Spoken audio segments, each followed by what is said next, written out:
he looks like a rugby player playing Yeah. football. And so my brain hasn't really, when he comes and touches the button, you think, oh, that looked weird. Yeah. Hello and welcome to Stretford, Paddock. This is Uncensored. That is Adam McKola, and we have got loads to talk about today. It may be an international break, Adam, but things are moving. We've got director of football beef to get through. Ashworth versus Mitchell. Also, speaking of director of football, someone needs sacking because it looks like there's a chance Newcastle might want to sign Anthony, which you're going to absolutely love. We'll get into that as well, of course. And also, you've been to a little charity game at the weekend. We'll talk about that as well. But can we start, Adam, with a little charity game? Well, little charity game. Sorry, a big £1 million raised for Manchester United. Little charity game. Wayne Rooney. Little charity game. Sorry, I didn't mean to insult you. That free kick was pretty good, wasn't it? Carry on with your little podcast. Our little podcast. Yeah, exactly. Our big. Paul Mitchell versus Dan Ashworth. Let's start there because there's been this weird sort of beef going on with Newcastle and Man United. Ever since Man United came in for Dan Ashworth, he was there. But let's be honest, he was the one making Newcastle tick when they finished top four. We all know that. And then they got rid of him. They put him on gardening leave. They then replaced him with Paul Mitchell, which is... for those who don't know, he's the sort of well-renowned, one of the first kind of, not celebrity, but kind of famous directors of football, isn't he? He did well at Tottenham. I think he was at Southampton as well. Because of his work at Monaco? He was very good at Monaco. He's had a few stints at a few different places that resulted in sort of positive transfers, all of those clubs doing better than when he found them kind of thing. And he's also, I don't know if he's a United fan or based in Manchester, but he's got connections to the Northwest. And a lot of people thought he might be the number one target for Manchester United when Ineos came in. We didn't go for him. Instead, we went for Dan Ashworth from Newcastle. Then Newcastle, after we got Dan Ashworth, brought Paul Mitchell in. This is just clearing everything up. This is just backstory, Adam. You get this. And then Newcastle went on to have a disastrous and completely unproductive transfer window, and Manchester United went on to have, and I don't want to call it great or not because we don't know yet, a very productive transfer window. That's where things stand at the moment. And since then, have you seen this, Adam? Paul Mitchell's come out and done an interview. Have you seen this? Mm-hmm. So I get into a couple of quotes and then we can get your thoughts on it, right? Yeah, so I've seen it, but I thought you was going to give us some quotes. I am going to. So here we go. So he's been dissing everyone but himself, Paul Mitchell, which, what do they say? A bad hammer blames his nail? Don't know what that means. Yeah.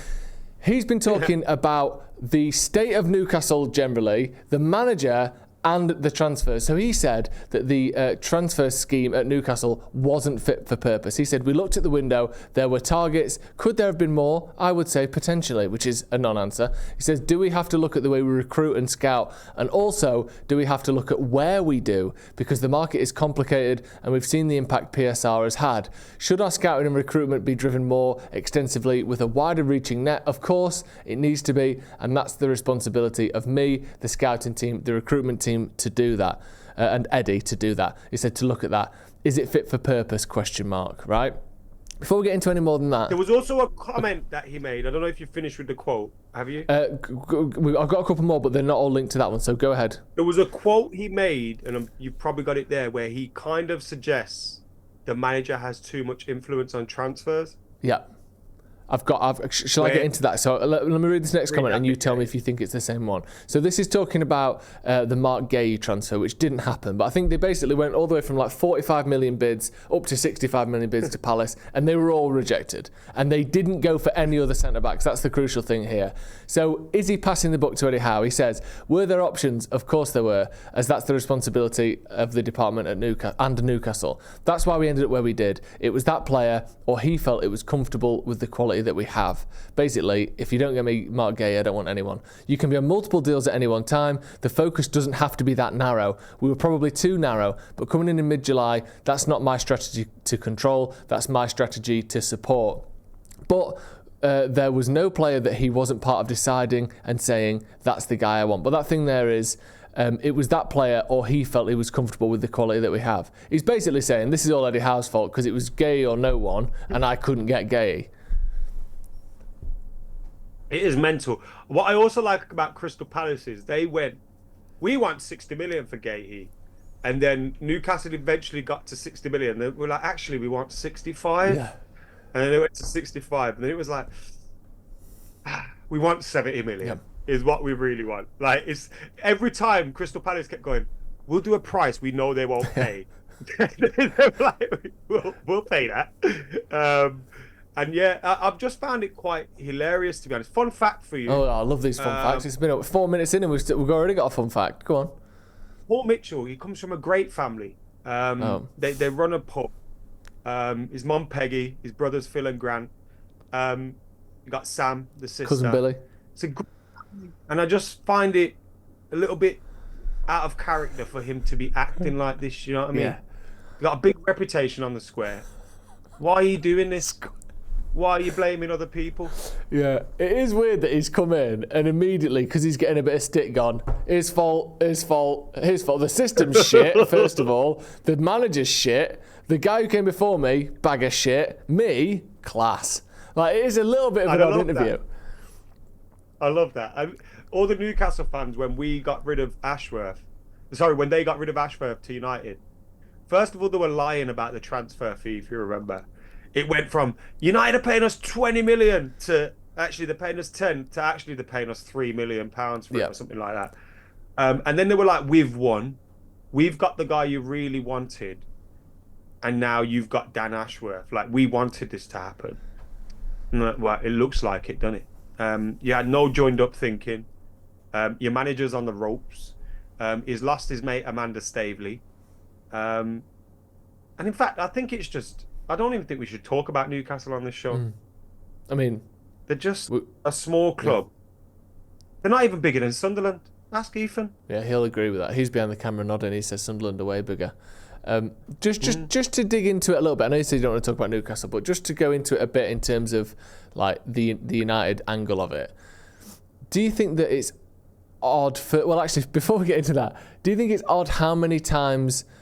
Paul Mitchell asks himself a question and then answers it? Do you think, you know, that conversational style where he's going, could we have done more? Yes. You know, did I try to get it over the line? Of course I did.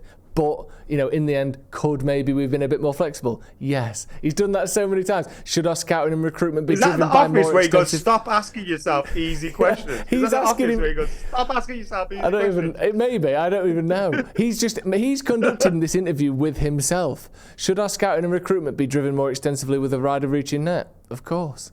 Like, who's asking that? Apparently, he walked up to the mix zone and there was no journalists there. Yeah. And so he just started... asking himself questions and answering them. Yeah, it's like, bloody hell, slightly rough questions here, blimey. Jesus, this journalist is going in hard. Were there options? Of course there were. Yeah, but he obviously didn't want... Do you think then that this is all sort of vindication for United going for Ashworth? Do you think this is just a single sort of window stumbling block? If this was United and we had Paul Mitchell, we might be saying the interview seems a bit odd and a bit critical, but let's give him a bit of a chance, or do you think they've made a mistake here? I think there are big changes afoot at Newcastle. Yeah, me too. I think you could potentially see Eddie Howe kind of leveraged out the way, a new manager coming in, because that's the first thing I thought from Paul Mitchell. We've got a resident Newcastle fan. You can ask him his opinion, but I genuinely thought it was a big middle finger to the manager, and I thought with the manager losing those two that liked him. Staveley and her mate, it does feel like they're trying to ease Eddie Howe out the way, and Paul Mitchell just kind of blamed everything else on him. It's a bit weird, isn't it? I mean, producer Ethan, for full transparency, has gone for lunch, so he's not behind the camera. I don't know if it was this chat making him hungry or what, but he is no longer in the building.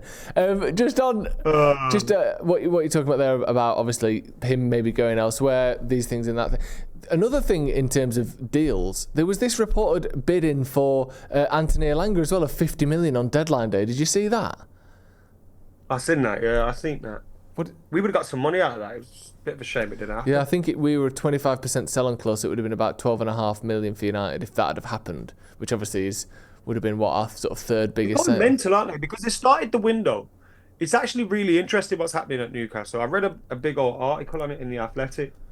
They started the window kind of like thinking, oh, we need to get rid of Anthony Gordon, we need to get rid of Bruno Guimaraes, we need to get rid of this and that, and then those moves never came to fruition. So then they kind of let a few go. They had a few of those dodgy PSR deals, didn't Yeah. they, just before June the 30th. And then like their whole window was just hit by it. And I don't know whether did they really have to let one of those big boys go, do you know what I mean? To kind of ease everything else happening. Yeah. It's interesting. It's good to see other people having a bit of a shit show, isn't it? Yeah, it is. It's nice it makes a change. They sold Elliot Anderson for 41 million euros to Forest, who is I don't even know who Elliot Anderson is. I don't think he knows who he is. He's a 21-year-old. He'd played 3 times in the league for him last season, and somehow he's worth 40 million euros. He looks a little bit like Eddie Howe, doesn't he? Yeah, he's a combination of Sean Longstaff and Eddie Howe in the face, which is, I mean, perfect, really, isn't it? He's got a touch of the Ross Barkley's about him as well. I think it might be the ears and the head shape generally. But he's very much sort of that kind of mould. I mean, he might be a good player, but he's not worth 40 million euros, is it? We all know what happened there. Right, this show is sponsored by Manscaped, and using the code Paddock24, you can get 20% off and free shipping. But Manscaped, they're here to make sure that you've got everything covered, because it's not just about trimming your face with the same thing you've just rubbed all over your balls. Manscaped have got the brand new beard hedger to make sure that you can have the bespoke finish on the face and on the balls. Of course, on the balls, we're looking at the Lawnmower 5.0 Ultra. Adam, talk to me about the Lawnmower 5.0 Ultra, please. You want me to talk to you about my balls? Yes. Oh, mate, my balls are Lawnmower 5.0 up to the maximum, mate. Absolutely love it. You've got the little light down there for when it's getting... You know when you're down there, getting busy, looking for the mess, that light helps out a lot. Imagine being in a dark tunnel. Imagine gold mining and you haven't got a light on your head. Yep. That's basically what some of these people are shaving like nowadays. No light on their head. It's not going to work, is it? It's absolutely not going to work. And also, there's the 2 interchangeable skin-safe blade heads as well. You've got this one, which is your standard, your classic trimmer, and of course, you can switch that out for the closer foil blade as well. And also, the beard hedger has got 20 different blade options with the titanium-coated stainless steel T blade. So you can get any length, any distance. You can taper, you can sculpt, you can shape. Might as well slightly longer here, slightly shorter here, trimming the mustache as well. Yeah, I've started fading mine. Exactly, you've got to. Ever since this came about. Yeah. And I only used to let my barber do it, but now I got this little Manscaped piece. I can do it myself. Yes, exactly. And the Lawnmower 5.0 Ultra, of course, takes care of everything downstairs. The beard hedger takes care of everything upstairs. Manscaped have got you literally covered wherever you want to be. So make sure you use the code Paddock24 to get 20% off and free shipping. The link is in the description. Don't just, I can't remember it. Click on the link, copy and paste it in to get the discount using the code Paddock24. Thank you to Manscaped for sponsoring the show. Thank you for watching. Let's get back to the show. Just in terms of sort of on the United side of this, do you feel like Dan Ashworth and the way that United have conducted their transfer window, like you said, compared to some of the people around us, even not just Newcastle, do you feel as though you like what you've seen? I know the window's closed now. We've had a little while to reflect on it, and we can't judge the actual productivity of these transfers for maybe a season, let alone 2 weeks into the season. But do you like what you've seen so far? I think I've been happy with like the joined up thinking, the way we've got deals done. Now there's still the verdict's still out on a few of those deals. You got to wait and see how they develop, how things come to play. You know, if Lenny Yoro is constantly injured, it will be a bad signing. But on the face of things, it looked like Lenny Yoro, we got a good deal in there for him. Matish de Ligt, I was really impressed with that deal. The Mazraoui deal, I thought is one of the bargains of the summer. Yeah. When you look at the price he is and the quality of the player. Joshua Zirkzee, I was glad to see him get a goal and an assist for Netherlands. I think he could so easily be sitting on 4 goals in 3 games for Man United right now. Yeah. Or 3 goals in 3 games and he's not stuck his knee out in the way of Garnacho's winner at Brighton. Like, there was such fine margins for him. I am a little bit miffed with, I don't know if miffed's the right word. I'm a little bit, the jury's still out for me on like, he looks like a rugby player playing football. Yeah. And so my brain hasn't really, you know, when he comes and touches the button, you think, oh, that looked weird. Yeah. But really, like, a lot of the time he's had really good touches with it.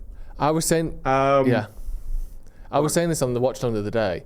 I don't know what it is about him, and I don't know if it's just like just the way he looks, like you said, like he's not chubby by any means, but he's not like a sort of big, sort of ripped kind of guy. He's got like a bit of a softer kind of neck and face to him. Do you know what I mean? He's not like chiseled and some sort of like Haaland where he's got these cheekbones and the jaw and he's just an absolute tank. He's got a bit of a softness about his body, like the way, like you said, the way he touches the ball, he has got sort of rugby player vibes to him.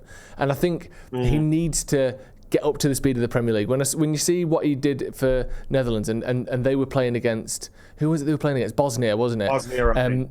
So obviously you're going to have more time there. When he's got more time and when he can do that and he's got the space and he's up to speed, he's really good at linking stuff up. He played really well for them. But I feel like for the Premier League, he hasn't got the speed yet. But I think he will do. And I don't know how, obviously it's going to take a little bit to kind of get used to it. But I think there's good signs there. But he does have that look of like, you've just sort of stuffed him in a PE kit and he's kind of doing his best at times. And I know that's really harsh, but I don't know, just physically he looks a bit unusual, doesn't he? Do you know what I mean? Physically, it's only just him. I actually think he's better than what he physically looks like. Yes, I agree. Because that game against Fulham, I came away from that thinking, thank fuck he scored because he didn't look good. Yeah. And then I watched him back and I thought, oh fucking hell, he looked mint. Yeah. Like everything he did looked good. Like. But at the time, it looked a little bit Fellaini-like. Yeah, he's a little bit unorthodox, isn't he? The way he moves his body, the way he holds himself and his posture. That's the word, unorthodox. Yeah. And also, like you said, we'll judge it on what does he actually do. Because if you take a touch and it looks like your knee was crumpled up to your chest and it looks all weird, but if the ball lands at your feet and you play it off to the winger, that's the same as looking like Berbatov, isn't it? So we'll have to just like judge him on the actual output. But I think once he gets up to the speed of the Premier League, I like what his skill set is. I like what he brings. Speaking of players that you like, I mean, obviously more than most, and this is from Caught Offside, and we have to talk about this because I'm so excited to talk about this. I'm going to read you a headline, I'm going to get your reaction, and then I'm going to read you the body of the article and we can go from there, okay? Ready? Newcastle are reportedly interested in signing Antony. Adam McKola, quickly. Thoughts? Oh, please let that happen.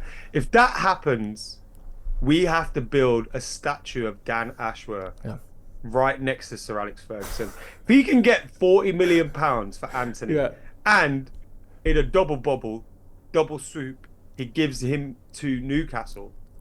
Oh, mate, we are in dreamland. Beautiful.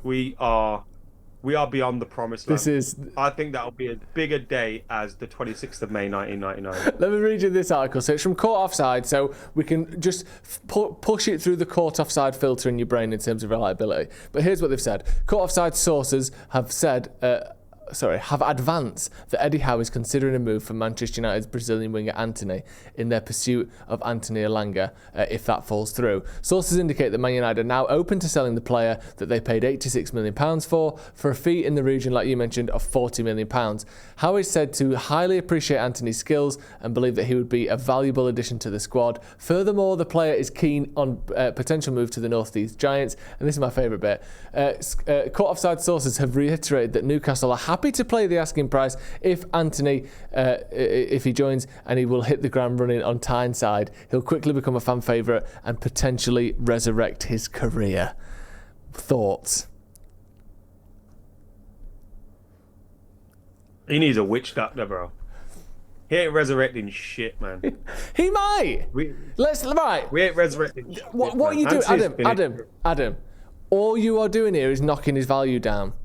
What we need to do is talk about the perks. What do you get when you sign Antony? Because you're not just getting a player, you're getting an experience, okay? You're getting a lifestyle. That's what you get when you sign Antony. Here's something, genuinely, scores in big games. That's a bonus of Antony. Scored against Barca, scored against Arsenal, I think he scored against Liverpool, scored against City, had his best ever game in the United shirt against Chelsea. He's a big game player, correct? We lost that game against Chelsea, by the way. Oh, was it his fault, was it? Didn't think so. Yeah, well, beautiful assist to Garnacho. No, not partly. No part. He played no part in it. I think he came off before the end. And if he didn't, still not his fault. Big game player, we know that. Put us through in the Europa League against Barcelona. Unbelievable. I just don't see any redeeming qualities. All right, he scored a few goals for us. And maybe I'm being very harsh. Maybe if I liked him, I wouldn't be as harsh. I just don't see anything about him that is a Manchester United player.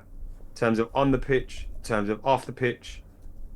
in terms of his cringy celebrations, in terms of him beefing with League One Coventry or whatever the fuck, wherever they were at the time.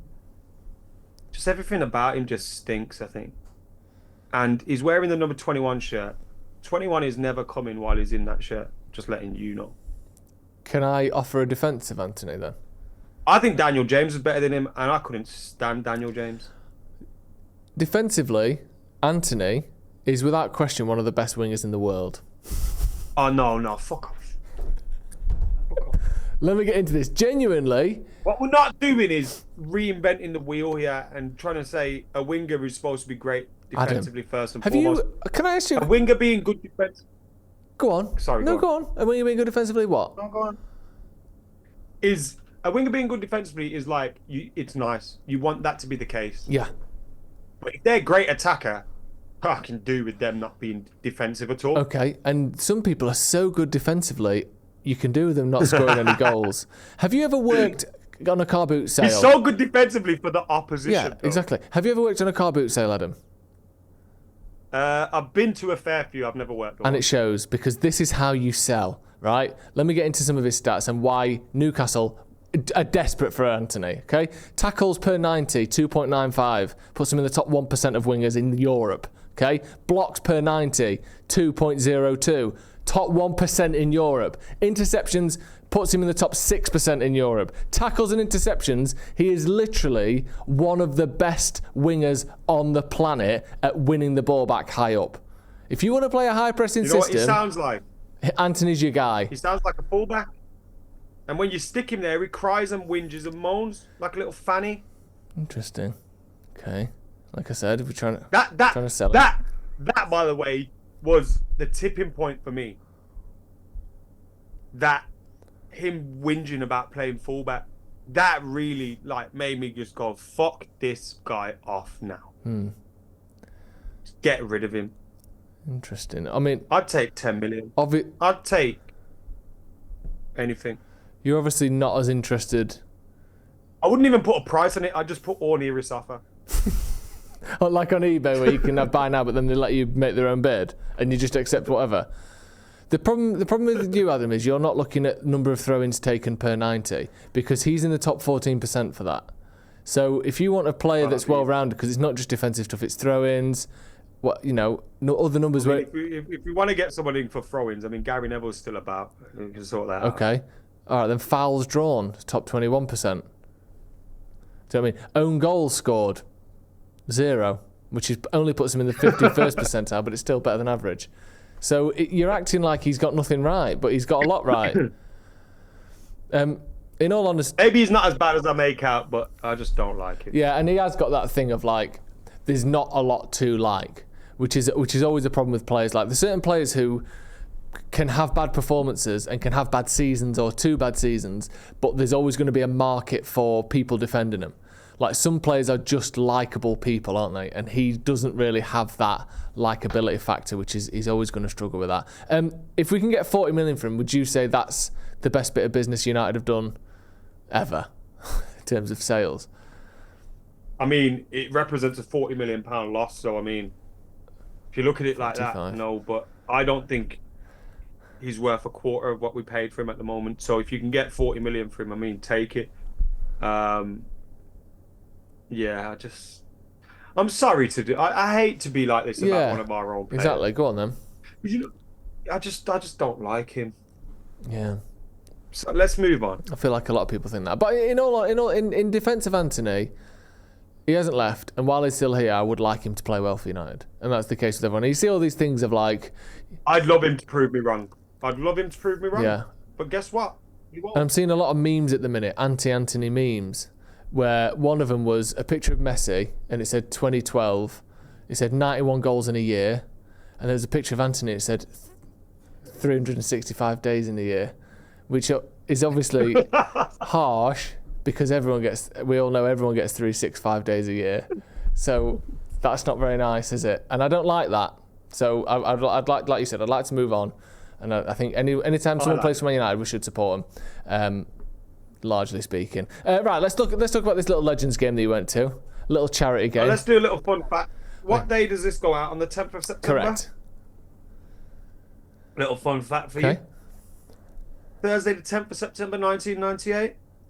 Manchester United Television is broadcast for the first time. Oh, nice.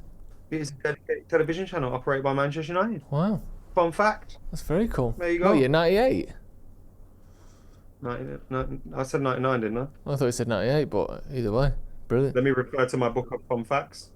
I said 98. Yeah, lovely. Just in time for the treble. Brilliant. Just one day before September the 11th, fun fact about that date, my girlfriend was born 1992, so cool. Right, Manchester United played Celtic in a Legends game, 1-1. He's allowed to make that joke. He is an American. What's the joke? You're an American, I'm just saying. I'm an American, but there's no joke there. Genuinely, that's her birthday. That's why I'm off tomorrow. Lucky me. Right, Wayne Rooney, free kick. What did that feel like, seeing that go in? Oh, I love Wayne Rooney. Yeah. Even like, I was looking at, like, look, a lot of the players can't run anymore. Wayne Rooney's clearly not as fit as he once was. You're joking. Physically. But at the same time, football-wise, ability-wise, I don't think anyone scored a free kick at Old Trafford in Ten Hag's whole tenure. What? Exactly. Shit. And then also, Berbatov, oh my God, his first touch and things like that. He's so good. Michael Carrick, by the way. I'm seeing montages of Michael Carrick circulating on Twitter with hundreds of thousands of views. That's how good he was. I think the word montage was made for someone like Michael Carrick. He's just the guy. Yeah. He's so good, isn't he, Michael Carrick? You know how much he'd be worth now? I think he'd be the best in that position in the world right now. Yeah. He's like a sort of Rodri, Busquets-y kind of player, isn't he? That are getting more and more appreciated as years go by. Like, just phenomenal player. And you saw it in that game. He's like, do you know some players every time they pass it, like Gerrard was like this. Every time he pass it, he has to lob it. He has to like clip it and put it 20 yards in the air over. Michael Carrick is just beaming balls like a laser across the floor, through the lines, across the floor. Like they all stay on the floor and they're just to feet. Like he's an absolute bullet in the middle. I love his passing and his style of passing. There's that one pass that he did that I always think of for Chicharito. Yeah, against Chelsea. I think it was against Chelsea, yeah. And he just, mate, he's just so good. He's so good. Yeah, he's brilliant. Nicky Butt was there. How was that? How good was Nicky Butt, by the way? Yeah. When he was unbelievable. And then you got Nicky Butt, Paul Scholes, and Michael Carrick. Darren Fletcher was fizzing about the pace like it was 2005 as well. So sad, isn't it? I mean, we always do this. Good to see that with Darren Fletcher as well, because obviously he had that illness and stuff, didn't he? Ulcerative colitis. So it's nice to see him. So it's nice to see him able to participate in those kind of things. And yeah, man, it was good to see some of the players back. Got to chat to Raymond van der Houw. How was that? Yeah, it was good. It's a weird one. I like to give people enough time to answer the question. Yeah. But sometimes in doing that, they've finished their question and now you're just staring at each other awkwardly. Have you heard of the 7-second rule before? Is that what Pep Guardiola used to do? 6 seconds of fury? No, not similar, but no. So when you ask someone a question, especially if it's a question where you think you're giving someone a difficult thing to say, if you just wait for 7 seconds, human beings are so scared of empty space in conversation because it's so socially sort of such a taboo that people just will answer it no matter what. Like, as long as they don't know you're doing it to them. If I just said to you, tell me the worst thing you've ever done in your life, and I just sit and look at you for 7 seconds, almost every time someone will come up with an answer, even if it's completely damning to them and they're like, shouldn't have said it.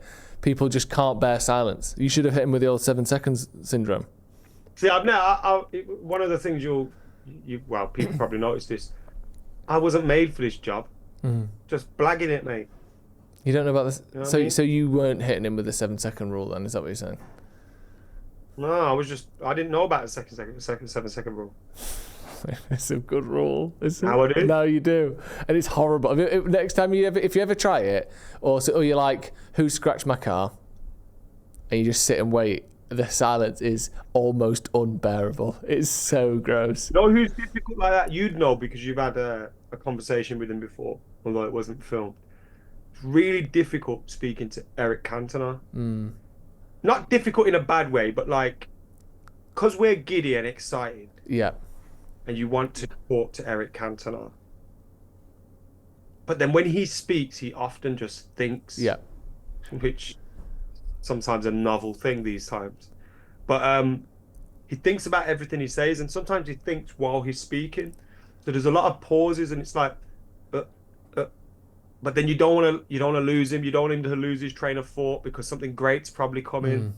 Like, yeah, he's one of my greatest ever interviews, but also very difficult to balance that. Oh my God, I'm fucking talking to Eric Cantona with letting him speak. It's like, it's really difficult. Because the last thing you want to do is interrupt him. But also, even worse than interrupting him would be the idea that he stopped talking and I'm just staring at him for ages. And that's social. Just like that. But I feel like that's looking at his lip. Yeah, exactly. I feel like because you get giddy and you speak faster, and he's not giddy because he's done a million of these things. And also, there's that thing of, I don't know if it's like an intelligence thing or a confidence thing. Maybe it's just a confidence thing. But people who are willing to speak really slowly and, like I said, take pauses when they're giving answers and talking, I feel like that's a real sign of confidence because you don't mind sitting in a little bit of uncomfortableness to get what you're trying to say right. Yeah. But if you're not used to that, it's so terrifying, especially if you're trying to make a good impression. It's absolutely horrible, isn't it? So who went? Please like me, Eric. Yeah, exactly. I can't be having awkward silences with him. Eric likes us. Yeah, I hope so. I think it's safe to say Eric Cantona likes us. Yeah, I'm sure. Which is a fun fact, but also, I think he does, man. Yeah, I think he does. Because especially when you look at the way our relationship has gone. Obviously, you met him, had dinner with him. That's special. Yeah. I actually had dinner with him, except he was eating and I was watching him eat. Did he know you were there? He knew I was there. At the end. He felt you brush against his leg under the table at one point, didn't he? Yeah. You were like that on all fours with a tablecloth over your back. And he was eating dinner off of you without knowing. I like when you feed the dog at the table. Yeah. I don't know, it's feeding me. You just like that. Nah, yeah, I know, like, because me and Steve met him the first time, and then we just had a chat, and we weirded him out, like, with how much we loved him. Yeah. And then the second time we met him, we interviewed him. But for the interview, he kind of came in and he was like, "Oh, can I have some food and stuff?" Like, and we were like, "Mate, you can do whatever you like. We'll be here all day long." Yeah. Did he know you? Were you expecting him, or did Cantona just wander in asking for food? And was it definitely him? No, we were setting up for the interview. Oh, right, okay. And he walked in like, "I am here." Yeah. But can I just relax? Like, can I just have? And we said, "Yeah, whatever. Just sit here." We sorted the table out for him. He sat there, and then next thing you know, he's eating and drinking wine, and I've got a Guinness. Steve's got a beer, and it was just heaven. Did you love it? I think DJ Sammy sang about that one. Yeah. Baby, you're all that I want when you're lying here in my arms. Who was in whose arms? Making it hard to believe here in heaven. Were you in Steve's arms at this point, or was he in yours? I think when Eric was eating, we were me and Steve were embraced. Yeah. Just watching. Yeah. Steve's a great cuddle. If anyone's ever worrying. Yeah, it's good. It's like hugging a sort of inflatable sofa that's been inflated with sand instead of water, isn't it? That's kind of what it feels like. You know, one of those big bears at Christmas that like Debenhams have by a tree. And it's got a little hat on, like it's in sort of the King's Guard, like a bear dressed as a nutcracker. That's what Steve's like hugging, isn't it? Yeah. What are you up to this week then? It's Tuesday. What you got planned? Well, I was supposed to be with you today, Yeah. which What went wrong? Electric cars are weird, aren't they? Well, not fully electric car. My car's, I can put petrol in it, but some of the bits are electric, right? Yeah. Weird. So for today, I couldn't drive over 30 miles per hour, but it's fixed now. Fucking idiot. But yeah, this week I got a shoot with the club. I got shoot with you on Thursday. Yep. Can't wait. Can't wait.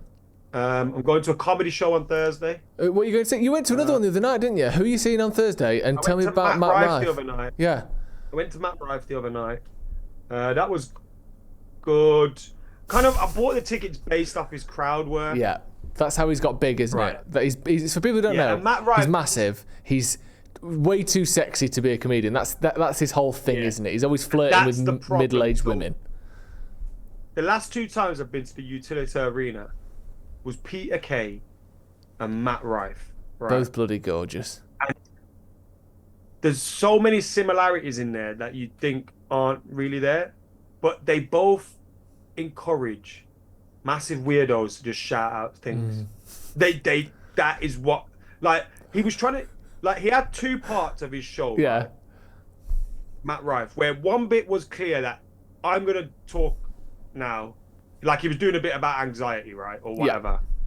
I'm going to talk about this, and there's going to be a punchline at the end of it, and that's my joke, right? That's classic standard as a comedian stand-up. does. Yeah. While he's talking about that, you've got like desperate, horny, middle-aged women screaming out, "You need a good woman," and it's like, yeah. And then he's like, he kind of hears it, but he doesn't hear it, so he carries on. And so they shout it again. And it's like, don't you feel embarrassed, bro? What is wrong with you, man? Like, why aren't you embarrassed to be doing this? Like, everyone's looking, no one's going, "You're well funny." Everyone's looking at you thinking, "Shut the fuck up, you silly prick." No one's excited by you participating in this. Like, just fuck off. Like, just fuck off. I never get I don't know if he was actually good, because he never got to finish any of his jokes, really, in the first bit. And then the second bit was more just pure crowd work. So then when people are shouting out, it's a little bit funny, but it was just like, there was people shouting at him to get his tits out. Like, what are you doing? Do you know what I mean? Like, what are you doing, man? I don't get it. It's so weird because he's. And then it was like Peter Kay. Like, I went to see Peter Kay, yeah, and people just shouting out garlic bread. What is the point, man? Like, what is the point? I don't. They need to prove that they're fans of his and they know his little catchphrases and stuff, don't they? It's just going. At least be like me and Jay, where we pull out some niche ones. Yeah. That no one knows. Not just the standards. How big, or, you know, just anything. I don't know, $8,000. Just say anything that's not garlic bread. Yeah, garlic bread. Shouting garlic bread at Peter Kay is such a mad thing to Oh, do. this is the funniest one. Someone shouted out this. Check this out. Phoenix Night. Just shouting the name of a show. That? What is that? What do they think they're going to get from that? What? Just the name of a show he made 20 years ago. What's that? That's like shouting. They might as well have just shouted Peter Kay, hadn't they? It was so like. Phoenix. I think the crowd ruined a lot. Why are they shouting that at a Matt Rife gig though? That's what I don't get. That's weird. And I feel like that's gonna be. This is part of the reason I'm gutted now. And part of me will dabble in the like secondhand market and try and get some resale. That's part of the reason I didn't try and get Oasis tickets. Yeah, I get that. Just Watts just shouting out Wonderwall and stuff. Yeah. Garlic bread. No, that's Noel Gallagher, you dickhead. All right then, Phoenix Nights. Just do all sorts. Yeah. You know what I mean? Yeah, like, I do. There's gonna be that whole, just someone's got too big, and now because they've got so big, it's like fuck. Yeah. Like, I was glad I got to see Peter Kay when he did the My Mom Wants a Bungalow tour, and he did a few other, like, I've seen him a few times, so I'm glad I got to see him in his peak and all that. Yeah. But yeah, some people just ruin things. And I'm going to see Tez Ilyas on Thursday. I don't know who that is. Who's that? He was in Man Like Moby. Okay. He had a show on Channel 4 called Tez O'Clock Show. You'll know his yeah. face. I've just googled him. I know his face. Yeah. Yeah. He's become like a little online friend of mine, and he invited me to his show. So Oh, he's good. Him. Yeah, that's nice. I went to see. He's good. He's good. He's funny. I went to see some. I watched one of his shows. Sorry, go on. No, go on. Talk about him first. No, I was gonna say I've saw one of his shows is available on YouTube, and it's really good. That's what I was gonna say. Okay, I'm gonna watch that. Everyone should watch that. Oh, yeah, I went to watch some comedy at the weekend. Actually, I went to watch Laughter Armour. It was called in Manchester, and is that like a Bananarama comedy tribute act? It was Bananarama meets laughter. Yeah, it was. No, it was like a little comedy festival. So there's like 4 or 5 different comedians on. And the headliner was Simon Amstel, but David O'Doherty was on before that. Do you know him with the little keyboard who does 8 out of 10 Cats Does Countdown? Yeah. I wasn't sure if I liked him or not. I didn't know if it was one. He was absolutely brilliant. He was so funny. He was really, really good. He did a bit of stand-up about a mouse that got. He said he rang. Obviously, I'm not doing it as a joke, but just as a. You're gonna ruin his joke. Yeah. I'm not going to tell it as a joke. I'm going to tell it as an interesting fact that happens to. He tells it as a joke. He said he had a tap where he started running the tap and the water was like coming through really slowly. The water pressure was really slow. So he rang a plumber. Was like, my water pressure is really slow. I don't get it. And he's like, have you had mice recently? He's like, oh yeah, about a year ago. Obviously, he's telling this as a joke. This is just info. About a year ago, I had some mouse around and some mice around, like they're his mates. No, he had a problem with some mice, and I got a bloke round to fix them. And he said, okay, so what can happen is, what they do is they put poison down for the mice, but what that poison does, it really dehydrates them, so they get desperate for water. So often a lot of mice will leave the house and try and find water elsewhere, but sometimes what they'll do is they'll crawl up into the water pipes, and what they can do is find their way through those pipes into your water tank at the top of the house, and then they die in the tank because they drown, they can't get in. All over the next few weeks and months, the water in the water tank washes all of their skin and hair and muscle all off their bones. That's basically coming out every time you have a shower or every time you run the tap. And then all the bones settle down to the bottom of the tank and plug the tank. So what happens is the water stops running properly. So for the last 2 to 4 months, he'd basically been washing his hair in the shower, washing his face with dead mouse water. How absolutely disgusting is that as a concept that can happen? Is there anything worse than that? Drinking fucking mouse water. That's scary, man. That's horrible, isn't it? And we've all got them. Yeah.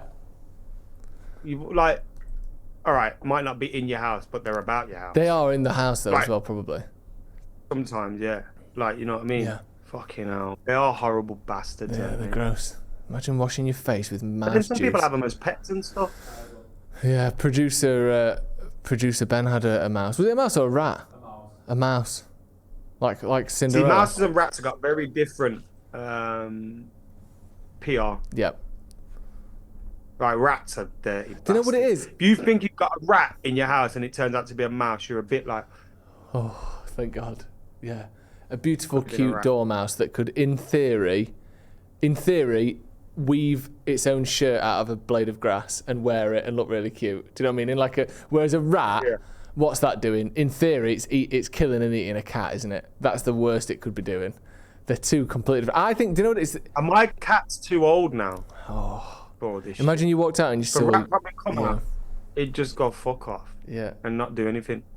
Sad, isn't it? You can't protect yourself from rats anymore. I think it's that long exposed tail. I think that's the thing that's really killing rats. If they could just fluff that bad boy out a little bit, I think they'd be fine. I remember, because when I grew up, people from Birmingham, a lot of my family lived in Aston, and there's an area in Aston called the garages where like everyone's back of the house creates like a horseshoe, Yeah. and then in the middle you've got like a football pitch, Oh, nice. and then everyone's garden had garages like at the back of their garden. And so my uncle and that my granddad and my dad used to work in his garage as mechanics. My uncle's still a mechanic now. And my uncle had one of those pits in there. You know those pits? Yeah, for the garage. The mechanics have, Yeah. so they can get under the car. And once a rat fell in the pit. Oh, no. So it's just running around his pit. And it was like fucking yay big. Like massive, yeah. Oh. My uncle put it in a black bag and bagged it. That's depressing, isn't it? What, with his fists? Not with his fist. I mean, I wish it was his What did he fist hit it because with? It was a bat. A bat! Bat the rat. Just a fucking black bag with a rat in it. Real life whack-a-mole. That's awful, that. Oh, it is depressing. Battered it. It was a long, long time ago in the 90s. Yeah, back when the idea of just... Probably still do it now. Yeah, Fair, yeah. The idea of simply just getting it in the bag and then releasing it round the corner was impossible back then. You had to batter the rat in the bag. Oh God, that's awful. I think that's a great time to end this podcast. Personally, No, I got a little. Let's do a little game. 1 to 11. 1 to 11. What? Pick a number 1 between Oh, 11. okay. 9, please. 1, 2, 3, 4, 5, 6, 7, 8, 9. Give me a page number. What's it go? Obviously, don't do 3,000. Okay, These are like 151.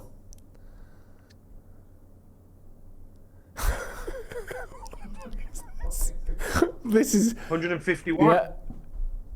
Goals, my story. Oh, yes. An agonising decision. If the second half of my England career has gone as well as the first, then it would have been considerably more difficult for me to withdraw from international football, which I did after the European Championship in Portugal in the summer of 2004. At the end of this chapter, I deal with my reason for stepping aside after 66 caps at the age of 29. But I'll mention here that the pundits who speculated that my international retirement was down to unhappiness with the way I was deployed by manager Sven-Göran Eriksson were a long way off the mark. Wow. I want to be clear that I wasn't rejecting either my country or the man in charge. It was a lot more personal than that. Blimey, that was lovely. What books were the options here, by the way? Have you got 11 different books? Or is that how many chapters there are? No, so it's just like a little shelf I got here. I got down this side, I got all the Man United yearbooks that I collected. Yeah. They don't give them to you anymore. No, they don't. They don't give them anymore. We'll send you a digital one. How about I've been collecting them all my life and I will still want to collect them? Yeah. I can't remotely imagine what your setup looks like there then. Because in my head, your knees are under a desk right now. Yeah, it's like a desk piece, but it's got like a little book piece. So we've got David Beckham, My World. That's nice. Rio, My Story. Roy Keane, The Second Half. Michael Carrick, Between the Lines. David Beckham, My Side. Fucking hell. Roy Keane, The Autobiography. Classic. Wayne Rooney, My Story So Far, which he released at like 19. I read that. Brilliant. Absolutely, definitely not written by him, but brilliant. Rio, My Decade as a Red. Yeah. Goals, My Story, which we just heard My from. Story. Andrew Cole, Fast Forward. Now that's the best one so far, isn't it? That's Fast Forward is good. Yeah. It is. It is really good, yeah. And then this is one of my personal faves. Everyone should read it. Oh, nice. After the Ball. See, that's a great title as well. Hey, great cover, great everything. This book's quality. I've not read that, although I did the other week. I've never been to it before. Round the corner from the studio, going down that way back home, I drove past Nobby Stiles Road, which I didn't know existed. Don't know if you've ever been there, yeah. I love Nobby Stiles. Yeah, I'll get you a little picture of it next time I go down there. Oh, I proper love Nobby Stiles, and I love untold stories somewhat. Yep. And although he's won the European Cup for Man United and he's won the World Cup for England, a lot of his story kind of doesn't get told because you've obviously got the amazing story of Sir Bobby Charlton and from the Munich air disaster to winning the European Cup and becoming England and United's greatest. And you've got all those stories in there. Yeah. And then the England one, it just kind of gets London-centric and like West Ham, Bobby Moore and all that bollocks, right? When really, neither of those teams would have won the European Cup in United wouldn't have won it in 68. They wouldn't have won it in 66. If it wasn't for Nobby Stiles, man. Yeah. Bossing Eusebio out of games in both runs to the tournament. Played every minute in the World Cup for England. Every minute. Unreal. Amazing player. Should be a statue of him somewhere. Yeah, there should. Then he was also at Man United as a coach. And he helped a lot of the academy lads that have become first teamers and legends in Manchester United eyes. Like, he was a big influence on a lot of the greats that came after him as well. Like, phenomenal player, man. Then obviously had dementia when he passed and stuff, which is quite sad. Yeah, man. Nobby Stiles, what a legend. Yeah, absolutely. Brilliant. I think actually that is the perfect place to end it. Make sure you check out that book, Nobby Stiles. What's it called, Ed? After the Ball. After the Ball. Yeah. Go and check that out. Right. Make sure you check out Manscaped as well, of course. Thank you very much to them for sponsoring the show. Use the code Paddock24 to get 20% off and free shipping. Adam, thank you very much. We will see you on Thursday, of course. No, thank you, Joseph. Thank you very much. Thank you at home. We'll see you in a bit.